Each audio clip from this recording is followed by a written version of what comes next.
Good morning. Shri Swami Samarth. इथे ना अंघोळ झाल्यानंतर मी सकाळी इथे ना पहिलं पाणी ठेवलं होतं.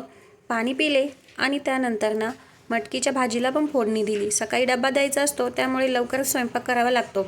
चपात्या पण बनवून घेतल्या. मुलींचा डब्बा झाल्यानंतर त्यांना शाळेत सोडलं. त्यानंतर इथे दुपारी ना दियाचे केस कापायचे होते. त्यासाठी मी तिला घेऊन निघाली होती. आणि रोडच्या पलीकडेच आहे दुकान, जास्त लांब नाही, त्यामुळे जाणं येणं खूप सोपं आहे. आमच्या दियाचं चाललं होतं, आई चल ना गं.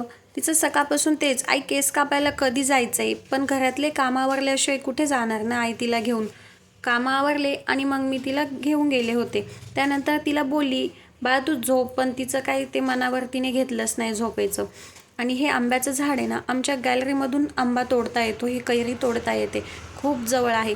पण आमच्या दियाने इथून एक तोडून घेतली आणि लगेच आई मला कट करून देणार. लहान मुलं कुठे ऐकत असतात का.